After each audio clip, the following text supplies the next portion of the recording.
Vajradara Sumatimu Nisha Sane Karm Uta Vardanya Shri Badra Varsa Manya Sarva Siddhi Hong Pakyuke Kudan Dagi Lu Pakyuke Sundan Dagi Nga Pakyuke Tugdan Dagi Yi Yerme Chikto Chingi Olo Makyuke Kudan Dagi Lu Makyuke Sundan Dagi Nga Makyuke Tugdan Dagi Yi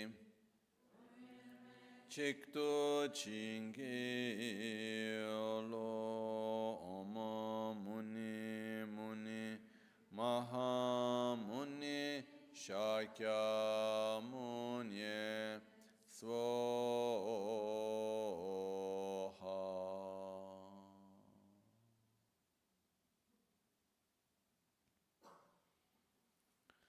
Sashipeki Chushi Meto Tramare Ravalingashi Nide Gempadi Sangye Shintu Mikte Ulvarki Drokunanam Dashingla Chupar Shoyidam Guru Ratna Mindrala Kam Niryatayami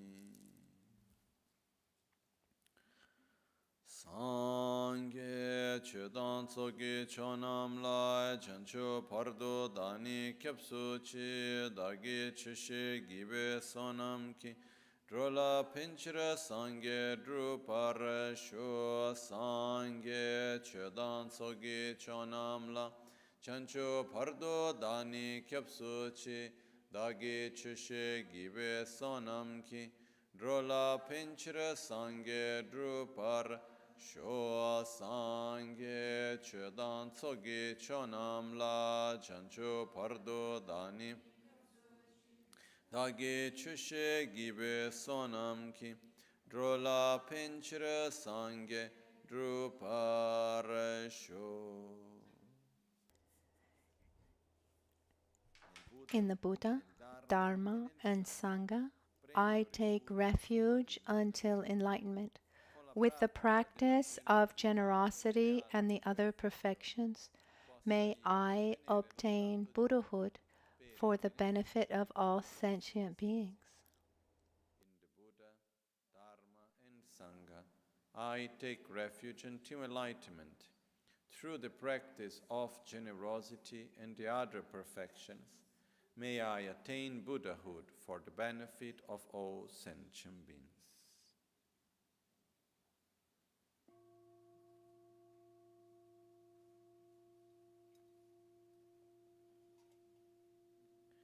Namo yalhaye ke da ludan rejin ke drubundandami ke namdan druwa kunge dranam chitsampa tamje ke de dagi cheten to.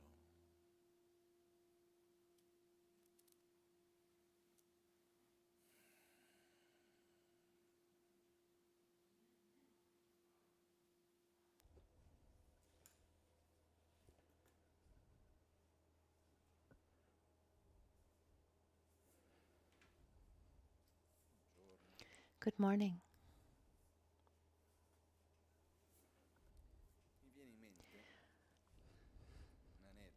A story comes to mind.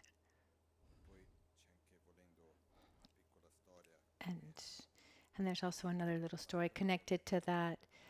The good thing is when one has a short amount of time, one gets right to the point. So once there were two very important masters,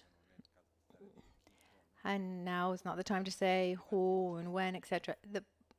At some point they came to the West and they taught at the same center, and between them at a certain point they had a point that they didn't agree upon. One said this is too complicated, is too advanced. It's better to simplify it or not explain at all. And the other said, well, if we don't explain, even if it's complex and difficult, we need to start. Otherwise, it will never be understood. And somehow, it makes me remember this story. It's a Jewish story where first the wife goes to the rabbi and she says, my husband, she just complains here and there. And the rabbi says, yeah, you're right. And after a while, the husband goes to the rabbi and he says, oh, but my wife here and there because of this, because of that. And he says, you're right. At a certain point, they come together and they said, hold on. You said that I was right, and then the other one says, but you say I was right. We can't both be right. And he says, you're right. And this is the fact that one of the hardest things often is finding that middle way. Because often looking from one perspective, there's a reason. One is right, and then looking from another perspective, there's a good reason. I mean, how can we find the right way? This is difficult, and especially when we look at tantric teachings, what's happened is the practice is divided into two main parts, three. If there's the preliminary, so there are preliminary practices, and then the actual practice can be divided into two, what's called the generation stage and then completion stage. These are the two states, Kerim and Tsogrim in Tibetan. So what's happened in Tibet over the last centuries is that the generation stage is the one that's taught and transmitted, explained in a more common way.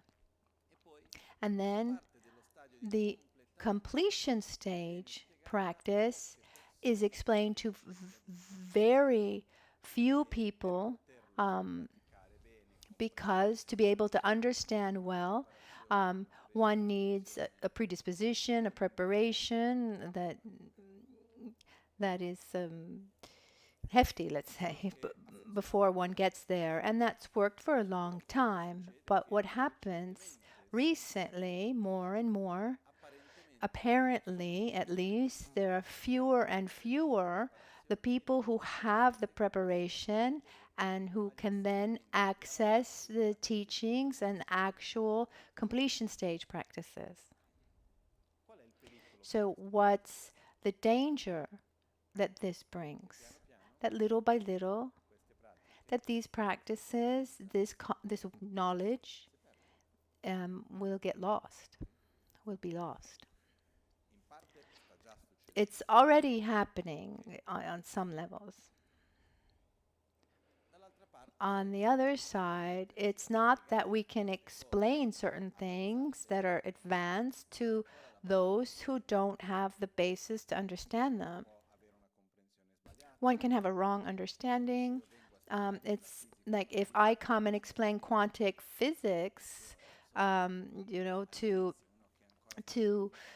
to those who are learning how to read and write. I mean, it's useless to explain very complex things when you're still learning A, B, and C. You don't take Dante's The Divine Comedy, I mean, one thing at a time.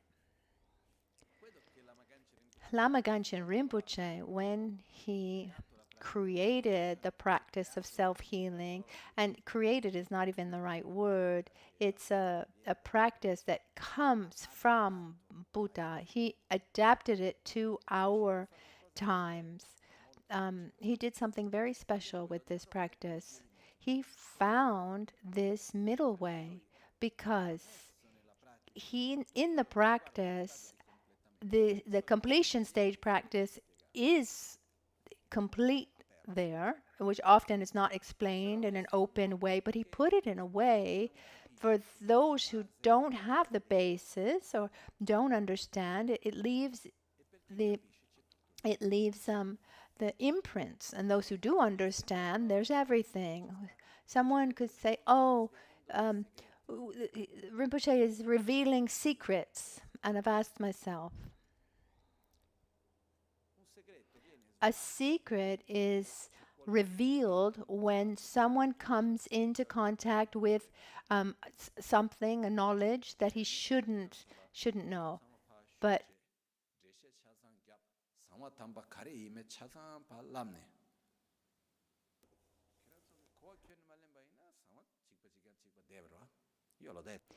I've told you, I've revealed the secret. But for a secret to be told, the other one needs to understand it.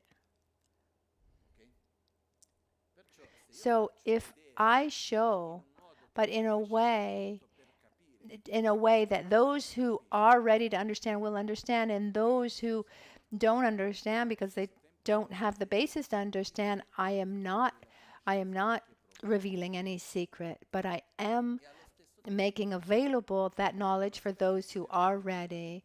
And then there's also another aspect that's really important within Buddhism, is about creating imprints like seeds.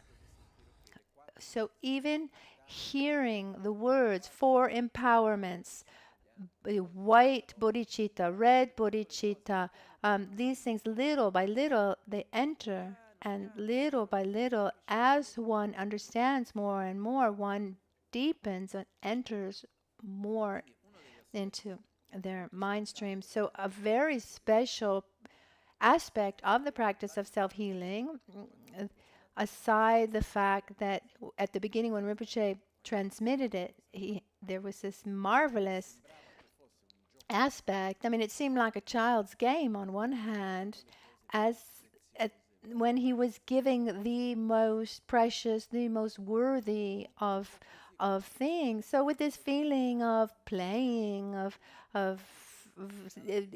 joking around, one is learning marvelous, marvelous deep things. But what I wanted to talk about today is the practice of self-healing gives an important emphasis on what is called the completion stage. So normally is not that common. But as I said before, it's done in such a way that those who understand, understand. Those who don't understand receive the imprints but don't fully understand. And that's good, because there's certain things that first one needs to have the basis to use that well.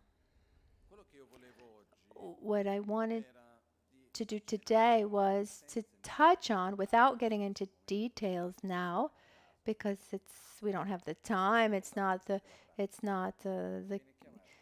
necessary, is the second part, which is called the completion stage.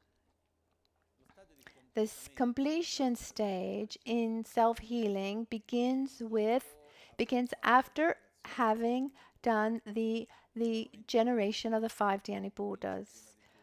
So we start with taking refuge, and then we ask for blessings, Namo Guru Buddha Siddhi Hum, the purification of the elements, the self-generation in a pure state, body mandala, lotus flowers, seed syllables, symbols, and the Buddhas. When we complete that, we've completed the generation stage. Let's remember that it's not possible, not because it's not allowed, it's just not doable, it's not feasible to practice the completion stage well without having created stability in the generation stage. One aspect is one of the great differences in the generation stage. We are imagining mostly. We are visualizing, we're imagining. It's extremely important, the visualization in the generation stage. One, quote unquote, pretends. the completion stage practice requires a very developed concentration when it's done, when it's actually done, because one needs to direct one's subtle energy winds, needs to enter into a deeper state of consciousness. And to do this, it's necessary to have a greater level of concentration. And during the generation stage practice, all the visualizations that are done, everything we imagine, etc., brings us, first of all, to do something that we're not so used to, which is bringing our attention, our awareness within. We have a tendency that our senses are always directed outwards. We're always looking outside. Our attention is always outside of us. And during the practice of self-healing, we put the energy inside. We visualize our channels and what happens. I mean, there's so much happening within, and one begins, first of all, one starts to bring one's attention and energy inside. This is one of the necessary conditions for the completion stage practice, the absorption of winds, etc., etc. This is one point that's very important. And then with the various visualizations that are done, here we begin with simpler visualizations and they become more and more complex. That's to help us. In addition to other things, it helps us have a good level of concentration. Regarding concentration levels, I just add something. For some, maybe it means a lot. For others, nothing at all. Generally speaking, when we talk about generating meditative concentration, there are two types of concentration. The first type, shamatha, and the second is called vipassana.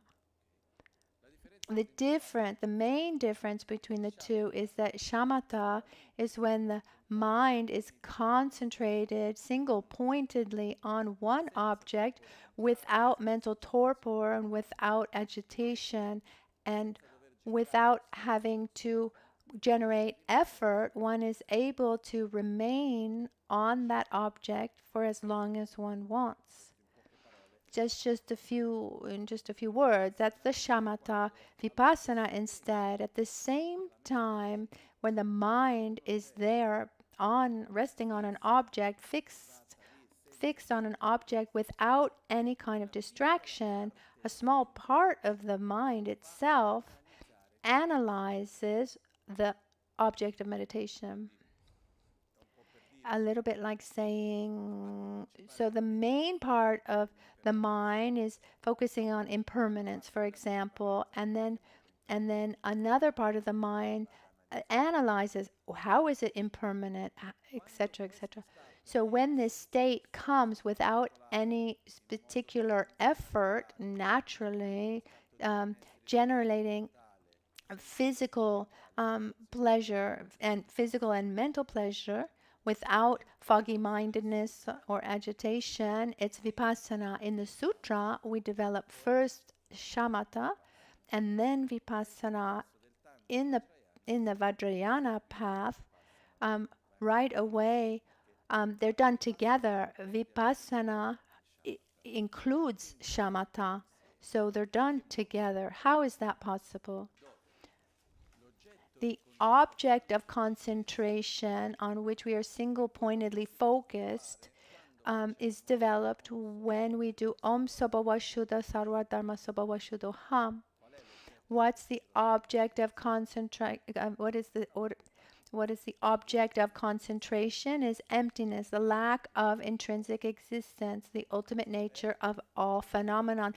This is our main object of meditation on which our mind rests single-pointedly. At the same time that our mind remains there, a small part of the mind visualizes. There's a part of the appearance. So I arise as a pure being. I have 5 chakras, the seeds, the flowers, the seed syllables, the symbols, the Buddhas. So many things are happening, and this is the part of the mind, the so-called analytical mind, that is moving. So in the process of development, one keeps that single-pointed meditation, but there's another part of our mind that is moving analytically, let's say. So this is a very specific characteristic of Vajrayana, practicing Vipassana and Samatha together.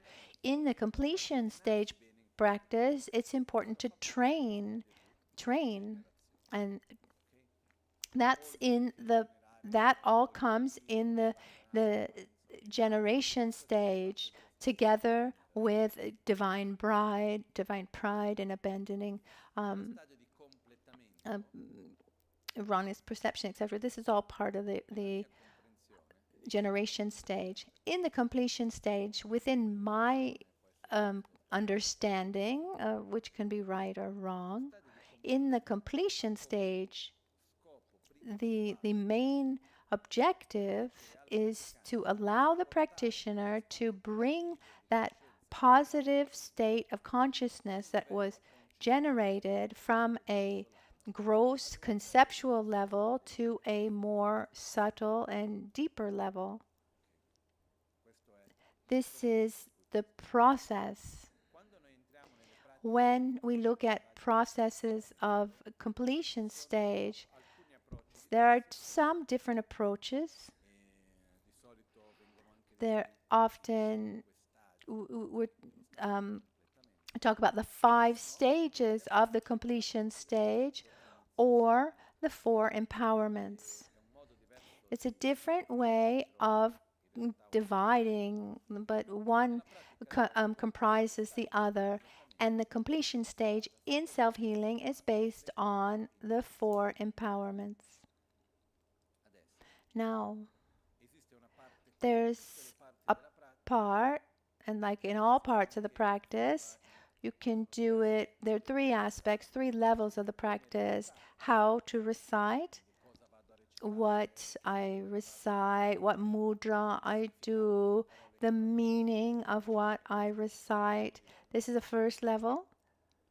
Then there's what I'm visualizing on a deeper level. And then the third level is what is the state of consciousness to generate in that part of the practice, which is the main objective. That's what we want to reach, what we want to generate.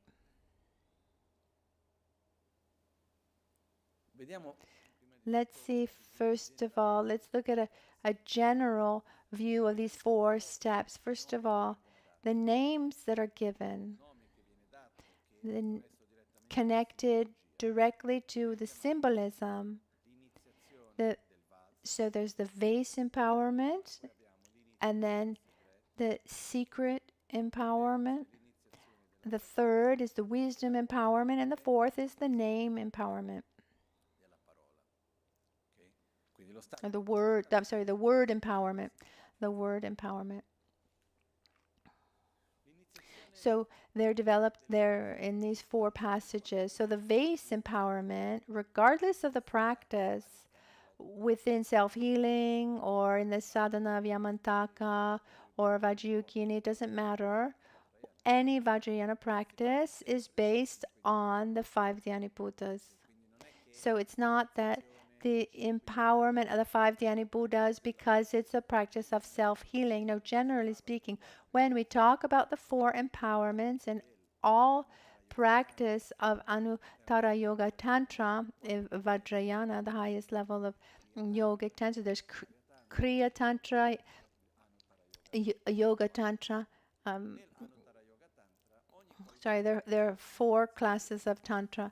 And every time that there is an empowerment, and when you also have the self-empowerment, there are the 4 the 4 empowerments, and the first one is called the vase empowerment. So there's the Vajra disciple empowerment, and divided into 5 parts, which are the 5 Dhyani Buddhas, and then there's also the master Vajra, the Vajra master. So the Vajra disciple divided into 5, just like self-healing.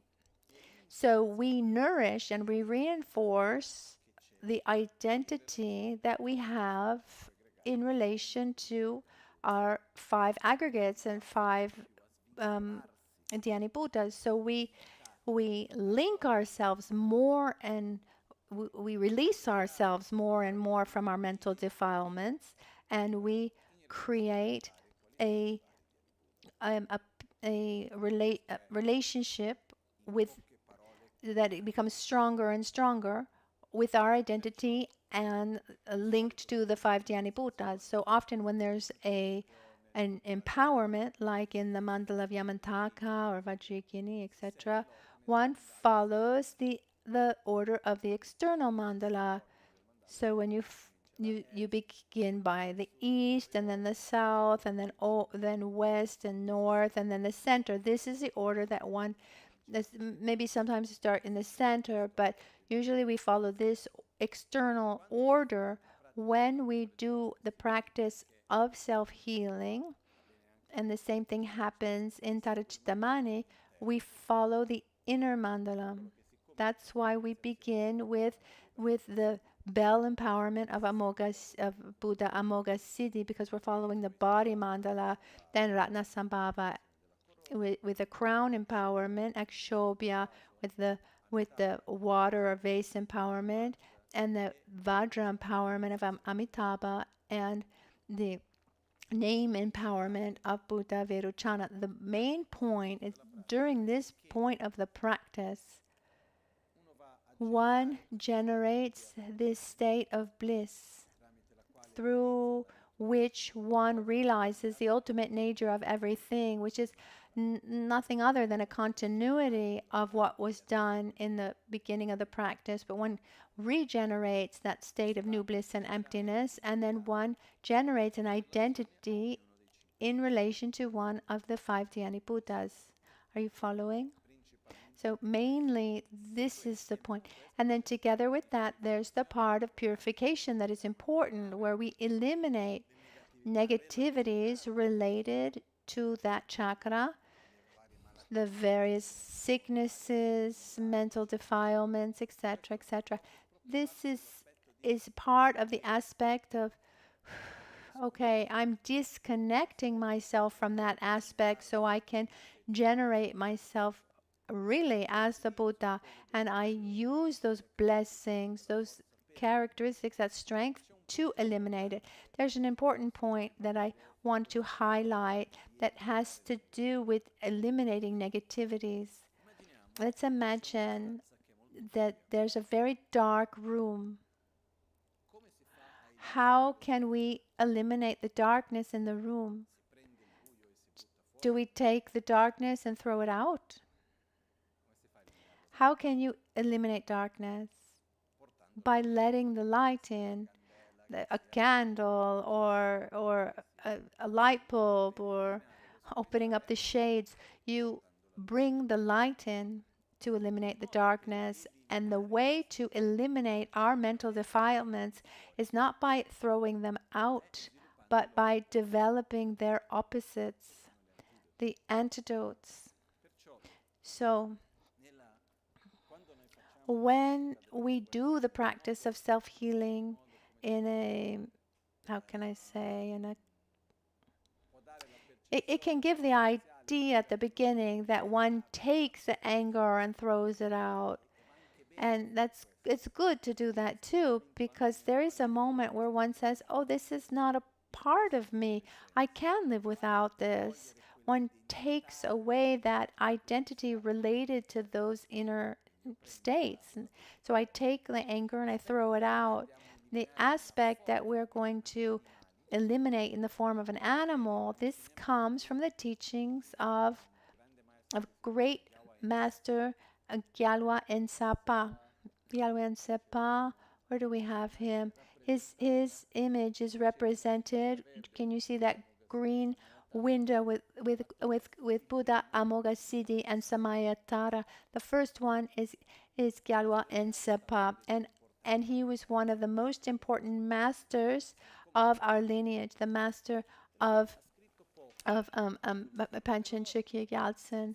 He wrote 2 volumes, but they're very deep teachings, and in one there's this relationship between the animals and the negativities, and Rinpoche said that the part of the animals in the self-healings comes from the teachings of Gyalwa and Sapa, but it's just about giving form to that which doesn't have form. So we imagine at our heart, for example, hatred, resentment, anger, sadness that comes out in the form of these dark blue snakes, smoke and dirt, and it all dissolves into space. But what's the strength that gets them out, that pushes them out, that cleans them out? Initially in the practice, we do Lama Michel Rinpoche. The description says, at the heart chakra, at our heart chakra, we receive the water empowerment of Guru Buddha Akshobhya, and with this blessing, that we receive a sensation of new bliss and emptiness that purifies. So what we imagine Guru Buddha with the 5 chakras, with each of the 5 Dhyani Buddhas at one of his chakras. And here in this case, with our heart chakra, we focus on Guru Buddha Akshobhya, and around us, there are all the other holy beings, Buddhas, Bodhisattvas, the lineage masters, etc. All the holy beings, and among them, there are also the 5 Dhyani Buddhas, the 5 great mothers. So the Guru Buddha, in this case, Akshobhya, at the heart of Guru Buddha, has the intention of granting us the water empowerment, the great mothers hold up vases filled with water at our head and pour nectar on us. It fills up our body, generating a deep sensation of bliss. It's like a dirt, maybe a container that's a little dirty. If you put pure water inside, that dirt comes out. So with this nectar that the great mothers are holding and filling up our body with, there's no space for negativities or dirt. It all comes out. Is that clear? As a process. If we take, for example, the text, an empowerment of any empowerment, those who've received many empowerments, you will remember that there's always the part that says, from the heart of the Guru, light rays emanate. And then the mothers come and they hold up the vases and they pour the water and the cleaning, purifying completely. The water overflows and manifests in the aspect of this Buddha. So it's always the same. But what's important for us once we say Lama Michel Rinpoche, please grant us the empowerment. It's called the vase. It's called the vase empowerments, all 5 and 6, but also the one with Vajradhara. It's all based on nectar. So we generate bliss that is going to then eliminate our negativity. Is this image of water, of nectar that fills our body. So we say Lama Michel Rinpoche, we ask for the blessings. We imagine Guru Buddha Akshobhya that we imagine Guru Buddha in front of us who grants us the empowerment. Around us are the various holy beings that recite various verses of auspiciousness, songs of praises, and throw flowers. And then the great mothers that are holding the vases and filling up our body with nectar, through which we generate a great bliss, through which we realize the correct view of all phenomenon. So with that bliss realizing the emptiness, we eliminate completely all negativities and mental defilements at our heart. In the case of our heart, the anger and resentment, hatred, depression, etc., anxiety, etc. And then from Guru Buddha Akshobhya in front of us, the light rays fills up our body. So the light rays and nectar fills up our body, blue in color, and they revitalize the qualities that are related to Guru Buddha Akshobhya. So we are going to identify with love and compassion and patience, stability, the spontaneous joy. And in that moment, one generates a strong identity. I am Buddha Akshobhya. If you say it or not, I added it in these days just to remind us all. Normally it's not recited out loud, and we do the mantra, we're focusing mostly on our identity as Buddha Akshobhya. And this is called the water empowerment of Buddha Akshobhya.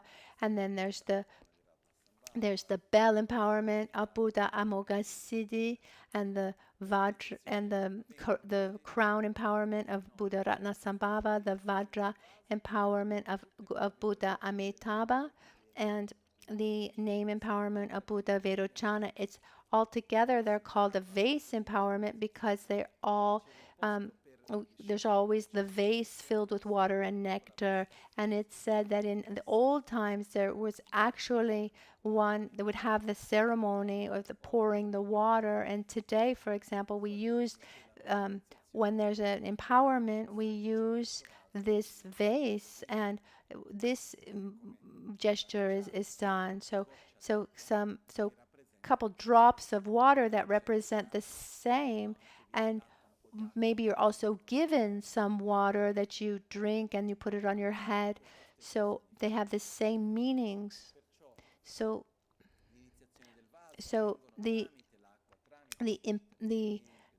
vase empowerment comes through the water nectar that fills up our body.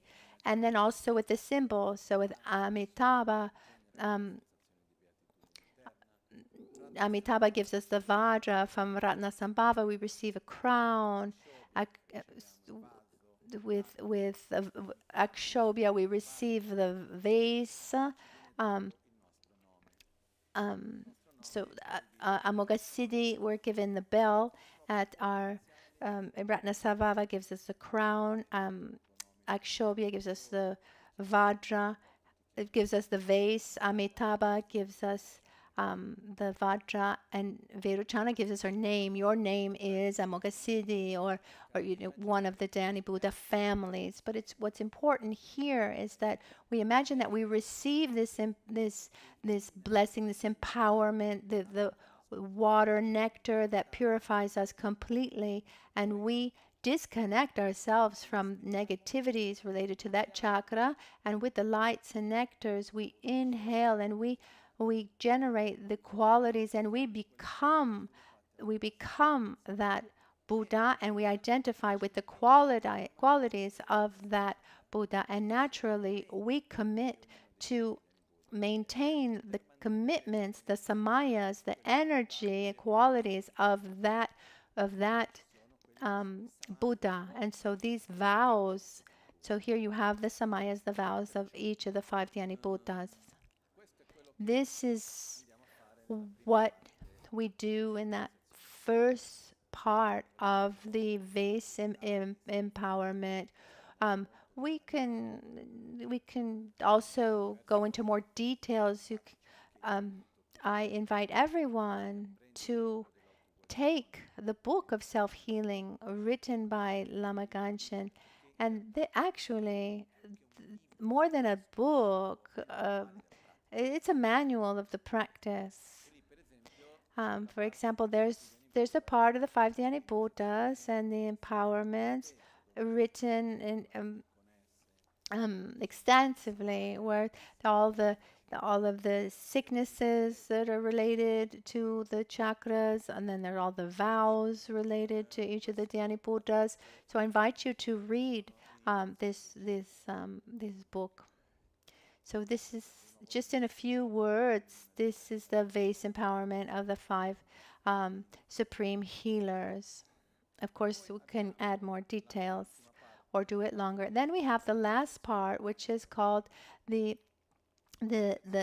empowerment of the Vajra master, and there's a whole symbolism there where the practitioner arises as Vajradhara, seated on a beautiful throne, and around there are all the holy beings that are rejoicing, and the practitioner arises as the Buddha Vajradhara, who is the union of the five Dhyani Buddhas.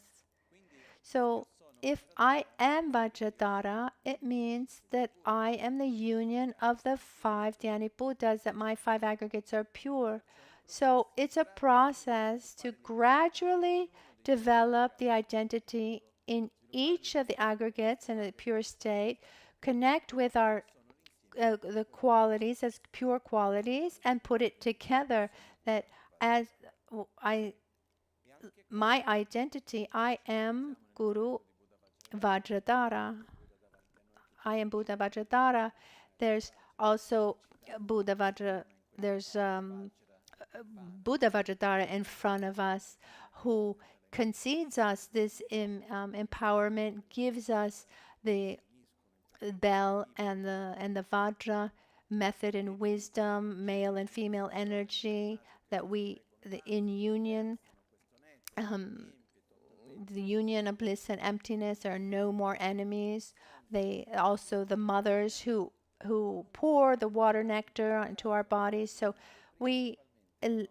here we are eliminating our ordinary identity, and we're generating a divine identity as Buddha Vajradhara.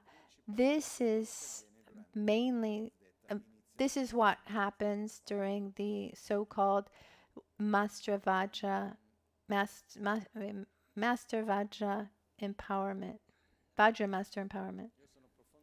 I'm deeply grateful to Rinpoche for having given us this opportunity to access these aspects of the practice that are usually kept quite hidden behind a lot of symbolism, because it's not so obvious that we're talking about generating and transforming our five aggregates. Sometimes you can understand, not understand so much, a way of visualizing and practicing that could be very detailed, and maybe one loses the point. I mean, he adapted it to the times in which we lived. This afternoon, we're going to explain the last part, going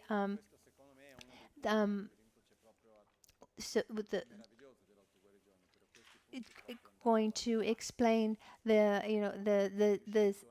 the secret wisdom and word empowerment.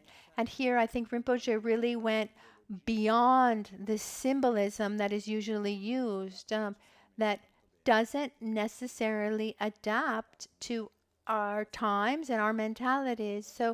So there is the symbolism that's usually used, and this afternoon we'll explain it better. But that symbolism that is most common, it can also lead to misunderstandings. Instead, Rinpoche went right to the point. Here we're transform. So the first part of the completion stage, we're transforming our identity. This and then so the identity and the purity of each of the 5 aggregates, and then putting it together as our identity, or purifying our ordinary identity. And then this last part of the empowerments is taking it to a most subtle level. And this is a wonderful preparation also for death, because it's very important also to prepare ourselves for the various processes of the death process, without getting into details for that. So we're going to stop now for lunch.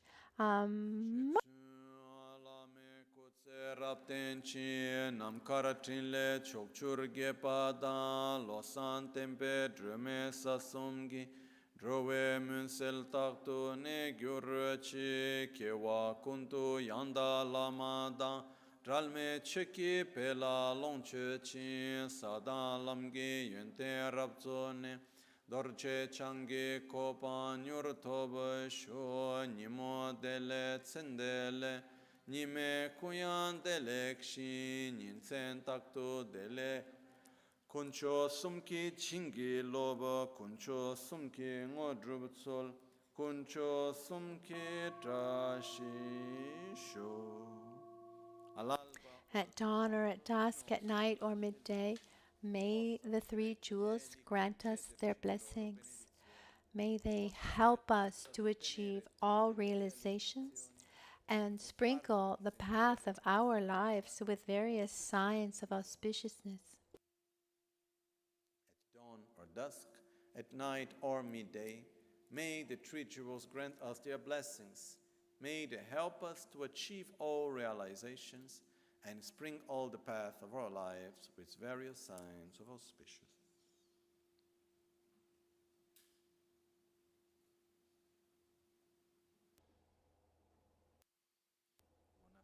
Have a good lunch, and we'll come back at 4 o'clock. We'll do the practice of self-healing, giving more emphasis to the completion stage practice, and then followed by teachings. Thank you, everyone.